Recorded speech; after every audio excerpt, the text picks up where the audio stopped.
Bismillahirrahmanirrahim. Assalamualaikum warahmatullahi wabarakatuh.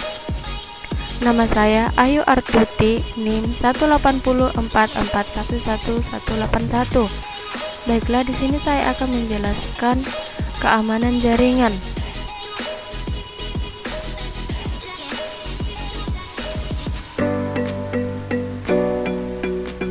Nah, pembahasan saya kali ini yang pertama yaitu Waste Lookup, kemudian DNS Port Printing, Tracker Route Analysis, Spiderfoot, Web Data Extractor, Port Scan, Port Printing, Nmap, dan Windows App NetScan. Baiklah, selanjutnya yang pertama yaitu saya akan menjelaskan tentang Waste Lookup. Nah, Waste Lookup merupakan salah satu tools atau aplikasi yang memberikan data berupa informasi suatu domain tertentu seperti kepemilikan domain, alamat, informasi kontak, name server, serta informasi lainnya. Aplikasi ini juga berfungsi untuk memberikan informasi terkait suatu domain yang tersedia atau sudah diambil oleh orang lain.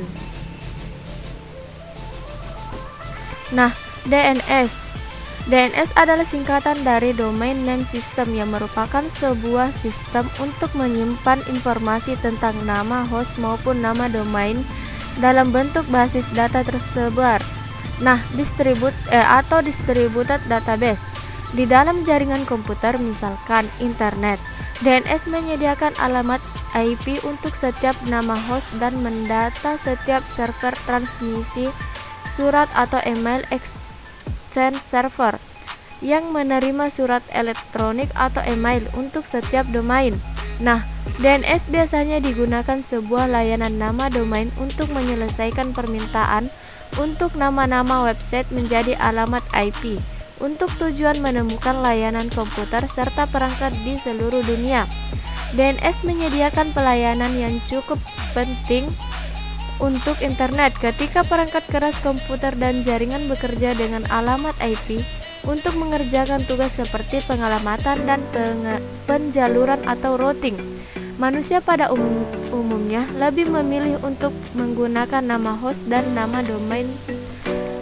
Contohnya adalah penunjukan sumber universal atau URL dan alamat surel. Analog yang umum digunakan untuk menjelaskan fungsi adalah DNS. Biasa dianggap seperti buku telepon internet, di mana saat pengguna mengetikkan www.indosat.net.id di peramban web, maka pengguna akan diarahkan ke alamat IP. Baiklah, fungsi dari DNS. Yang pertama, melakukan identifikasi alamat komputer dalam suatu jaringan. Nah, tiap komputer yang terhubung dengan jaringan internet pasti memiliki alamat IP sendiri. Dengan adanya DNS, maka jaringan internet kemudian dapat memetakan komputer tersebut sebagai bagian kecil yang terhubung dalam jaringan. Nah, yang kedua, sebagai penyedia alamat IP bagi tiap host. Nah, pada dasarnya setiap pengembangan website membutuhkan sebuah host agar websitenya dapat diakses ke kalangan umum. Dengan adanya DNS, alamat IP dari tiap host akan dapat teridentifikasi sehingga tiap host akan memiliki alamat IP-nya masing-masing. Yang ketiga, melakukan pendataan server email. Setiap kali server email bekerja baik untuk menerima atau meneruskan sebuah email, maka data-datanya akan dimonitor oleh DNS. Nah, yang keempat, mentranskripsikan nama domain menjadi IP address. Nah, tiap website di internet memiliki domain tersendiri seperti .com, .org, .id, dan sebagainya. Melalui browser biasanya terlihat adalah alamat sebuah situs dalam bentuk domainnya. DNS dapat menerjemahkan domain menjadi IP address dan sebaliknya. Yang kelima, mempermudah user untuk tidak perlu mengingat alamat IP. Jika tidak ada DNS, maka jaringan tidak akan mampu mengakses alamat yang diketikkan pada web browser. Misalnya saja, ketika kita ingin mengakses mengakses www.google.com tanpa adanya DNS, komputer tidak akan menemukan halaman Google karena alamat IP belum teridentifikasi. Baiklah, cara kerja DNS. Yang pertama, DNS resolver melakukan pencarian alamat host pada file host. Jika alamat host yang dicari sudah ditemukan dan diberikan, maka proses selesai. Yang kedua, DNS resolver melakukan pencarian pada data set yang sudah dibuat oleh resolver untuk menyimpan hasil permintaan sebelumnya. Bila ada, kemudian disimpan dalam data set, lalu hasilnya diberikan dan selesai. Yang ketiga, DNS resolver melakukan pencarian pada alamat server DNS pertama yang telah ditentukan oleh pengguna. Yang keempat, server DNS ditugaskan untuk mencari nama domain pada set-setnya. Yang kelima, apabila nama domain yang dicari oleh server DNS tidak ditemukan, maka pencarian dilakukan dengan melihat file database atau zones yang dimiliki oleh server. Nah, yang keenam atau yang terakhir, apabila masih tidak ditemukan, pencarian dilakukan dengan menghubungkan server DNS lain yang masih terkait dengan server yang dimaksud. Jika sudah ditemukan, kemudian disimpan dalam set, lalu hasilnya diberikan ke klien atau melalui web browser.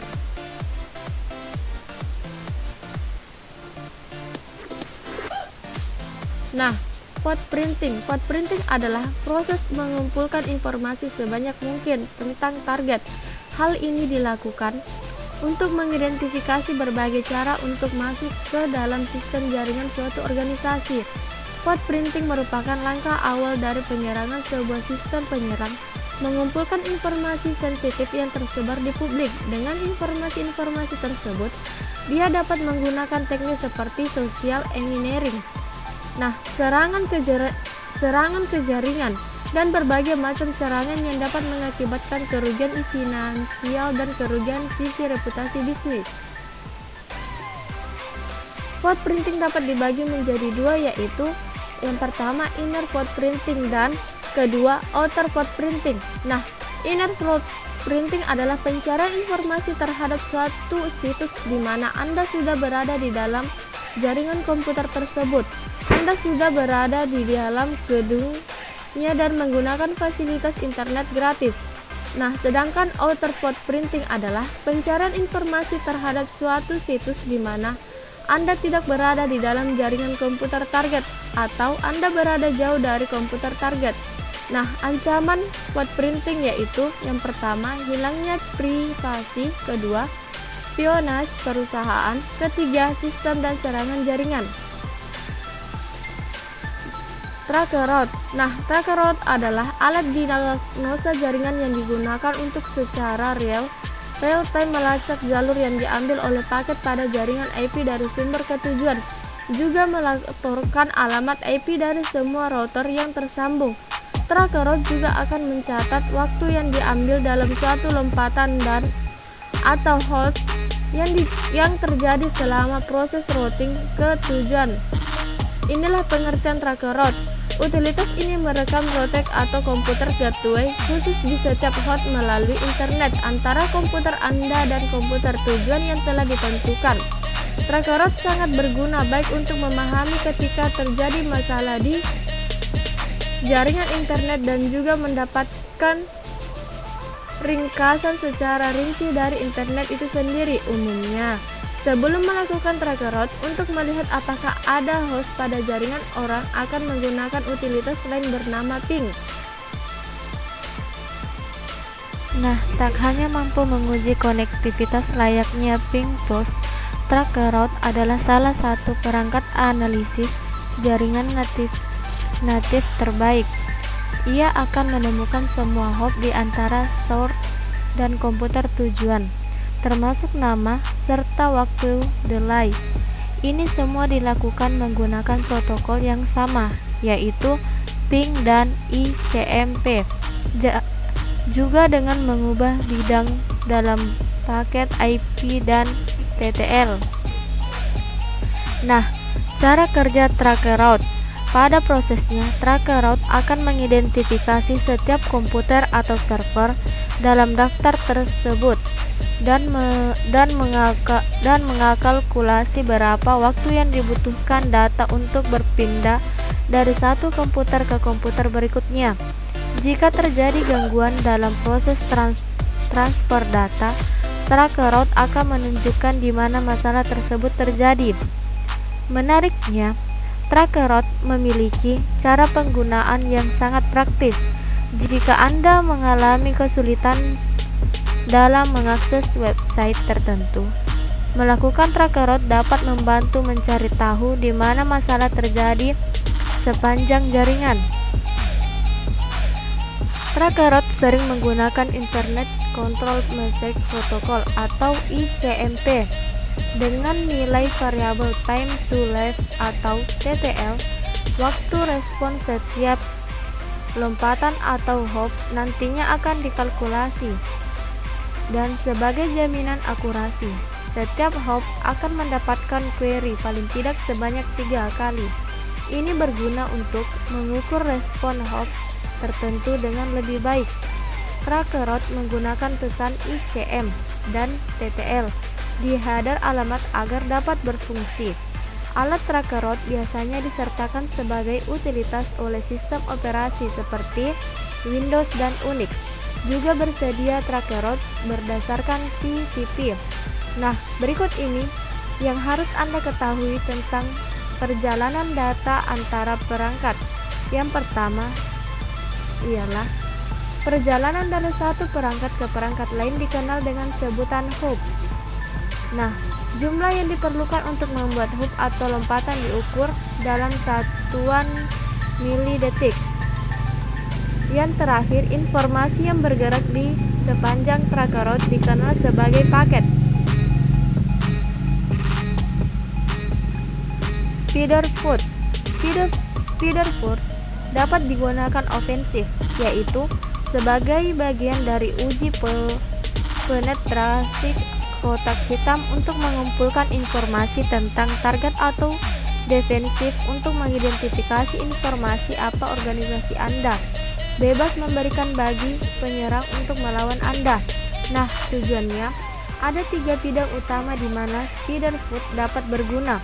Yang pertama, jika Anda adalah pena atau tester, Spiderfoot akan mengotomatisasi tahap penyelesai tes, memberikan Anda satu set kaya data untuk membantu Anda daerah pin titik fokus untuk ujian. Yang kedua, memahami apa jaringan atau organisasi Anda secara terbuka, mengekspos ke dunia luar. Informasi tersebut di tangan yang salah bisa menjadi resiko yang signifikan. Yang ketiga, Spiderfoot juga dapat digunakan untuk mengumpulkan intelijen tentang ancaman yang diduga IT berbahaya. Anda mungkin akan melihat di log atau telah memperoleh melalui data ancaman intelijen feed. Nah, fitur Spiderfoot memiliki banyak fitur, termasuk yang berikut. Yang pertama, utilitas. Banyak sumber data yang berbeda, lebih dari 40 sejauh ini, dan penghitungan termasuk Hodan, Reaper, Voice, Postman, Google, Sans, dan banyak lagi. Yang kedua, dirancang untuk ekstraksi data maksimum. Setiap bagian dari data diteruskan ke modul yang mungkin tertarik sehingga mereka dapat mengekstrak informasi yang berharga. Tidak ada bagian dari data yang ditemukan diselamatkan dari analisis. Yang ketiga, berjalan di Linux dan Windows dan sepenuhnya open source sehingga Anda dapat garcode pada GitHub dan melakukan apapun yang Anda inginkan dengan itu.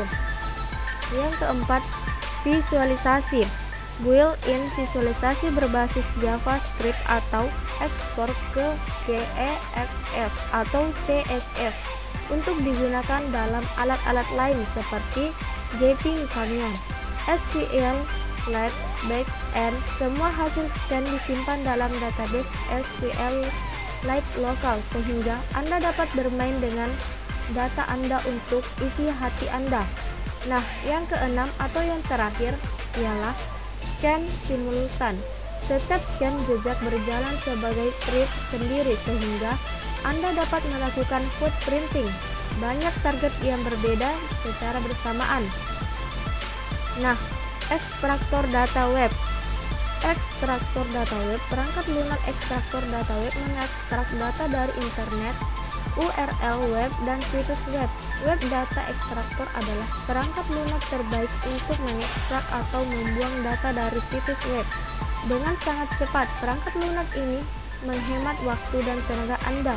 Sekarang, jika kita berbicara tentang fitur perangkat lunak ini, kami menemukan bahwa ia dapat mengekstrak data dengan bantuan tautan eksternal dan tautan internal. Ekstraktor data web mengekstrak data dari suatu web, gambar, hyperlink, ekstrak angka. Nah, perangkat lunaknya mudah digunakan, sama seperti jika Anda ingin mengekstrak gambar dari situs web. Link gambar tersebut. Jika Anda ingin mengekstrak teks dari situs web manapun, klik teks tersebut.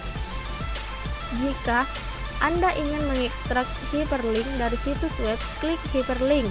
Kemudian, klik hentikan konfigurasi dan mulai menambang. Anda juga dapat mengekspor data yang diekstrak dalam file CSV atau teks. Anda juga dapat menandai URL situs, masuk ke fungsi laut dari metode ekstraksi data. Kita mengenal banyak perangkat lunak yang digunakan dengan kepentingan pribadi yang berbeda. Poin-poin diskusi tersebut terdiri dari mekanisme kerja terperinci dari alat pengikis situs web. Di seluruh dunia TI, itu disebut dengan nama yang berbeda. Itu juga disebut berbagai perangkat lunak perayap atau web, multifungsi dan beragam teknik melihat gelombang kecerdasan otomatis dan teknik perangkat lunak.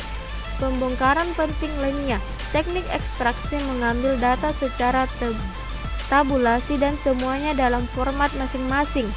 Format masing-masing di sini berarti teks dan angka disimpan dalam file terkait yang dialokasikan untuk berbagai keperluan. Opsi lain dari jeda otomatis menjaga kesehatan alamat IP laci. Dengan kata lain, jeda otomatis berarti bahwa pada interval waktu tertentu pengikisan data menghentikan proses lolos dari pemeriksaan otomatis untuk mengekang penambangan data oleh mesin mencari seperti Google, Yahoo, dan MNS. Pengikis data web ini telah membuktikan ketegasan dan keunggulannya dibandingkan peralatan kontemporer lainnya. Ini adalah perangkat lunak terbaik untuk mengekstrak dan menambang data dari situs web dalam mode sangat cepat. Perangkat lunak ini menghemat waktu dan tenaga Anda yang berharga. Secara manual membutuhkan banyak waktu untuk menyalin dan menempelkan data satu persatu halaman, tetapi dapat mengekstrak semua data yang dikonfigurasi atau ditangkap oleh pengguna hanya dalam beberapa menit. Nah, port scanning adalah aktivitas yang dilakukan untuk memeriksa status port TCP dan UDP pada sebuah mesin. Banyak aplikasi menawarkan fasilitas untuk melakukan pemeriksaan port pada sebuah mesin seperti NetSat, Unicorn, Nmap, DSB. Port scanning merupakan salah satu ancaman yang cukup serius bagi sistem komputer dan menjadi hal yang sangat menyenangkan bagi para attacker terhadap 9 jenis port scanning diantaranya. Yang pertama, TCP Window Scan. Teknik ini dapat mendeteksi port terbuka maupun terfilter atau tidak terfilter pada sistem-sistem tertentu. Sebagai contoh, AX dan FreeBSD. Sehubungan dengan anomali dari ukuran Windows TCP yang dilaporkan. Yang kedua, TCP RPC Scan. Teknik ini spesifik hanya pada sistem Unix dan digunakan untuk mendeteksi dan mengidentifikasi port RPC atau Remote Protocol dan program serta nomor versi yang berhubungan dengannya. Yang ketiga, TCP null scan. Teknik ini dilakukan dengan membuat off semua flock. Yang keempat, TCP X-Mastery Scan. Teknik ini dilakukan dengan mengirimkan suatu paket FIN atau URG dan push ke port sasaran. Untuk white hat hacker, pada scanning bisa memperkuat pertahanan sistem keamanan jaringan mereka. Mereka bisa menganalisis sistem baru apa yang dibutuhkan untuk melindungi atau memperbaiki kesalahan konfigurasi pada pertahanan sistem sementara. Para black hat hacker menggunakannya untuk membobol jaringan dan mendapatkan akses yang tidak sah ke informasi sensitif. Ada beberapa informasi yang diberikan dari port scanning seperti layanan yang sedang berjalan, user mana yang memiliki layanan, apakah memungkinkan Anonymous bisa login, layanan, jaringan apa yang memerlukan autentikasi. Nah, apa saja status yang diberikan port scanning? Yang pertama, status closed port, status open port, status filter port. Teknik port scanning: pink scan, vanilla, strawberry, cyan scan, paket terfragmentasi, user datagram protokol atau UDP. Nah, NMAP atau NMAP adalah singkatan dari Network Mapper yang merupakan sebuah tool atau alat yang bersifat open source. Alat ini hanya digunakan secara khusus untuk eksplorasi jaringan serta melakukan audit terhadap keamanan dari jaringan. Seseorang yang berjasa mengukirkan namanya sebagai penemu atau pencipta dari NMAP adalah Gordon Lyon. Ia berhasil membuat alat ini pada tanggal 1 September 1997, yang kemudian ia publikasikan melalui sebuah website yang memang menyediakan program artikel yang berkaitan dengan keamanan komputer. Nah, fungsi NMAP yang pertama digunakan untuk memeriksa jaringan. Fungsi NMAP yang pertama adalah sebagai alat untuk melakukan pengecekan pada jaringan. NMAP bisa digunakan untuk melakukan pengecekan terhadap jaringan besar dalam waktu yang singkat. Meskipun begitu, NMAP juga mampu bekerja pada host yang tunggal. Nah, yang kedua, fungsi yang kedua, melakukan scanning pada port jaringan. Fungsi kedua dari adanya NMAP adalah untuk melakukan scanning terhadap suatu port jaringan komputer.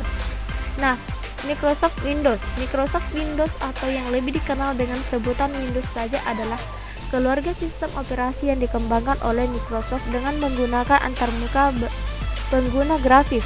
Nah, sistem operasi Windows telah bersolusi dari MS-DOS, sebuah sistem operasi yang berbasis modus teks dan command line. Windows versi pertama, Windows Graphics Environment 1.0 pertama kali diperkenalkan pada 10 November 1983. Tetapi baru keluar pasar pada bulan November tahun 1983 yang dibuat untuk memenuhi kebutuhan komputer dengan tampilan bergambar. Windows 1.0 merupakan perangkat lunak 16 bit tambahan atau bukan merupakan sistem operasi yang berjalan di atas MS-DOS dan beberapa varian dari MS-DOS, sehingga ia tidak akan dapat berjalan tanpa adanya sistem operasi varian dari MS-DOS,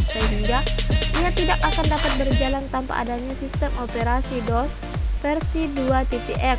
Versi 3.x juga sama. Beberapa versi terakhir dari Windows atau dimulai dari versi 4.0 dan Windows NT 3.1 merupakan sistem operasi mandiri yang tidak lagi bergantung kepada sistem operasi MS-DOS.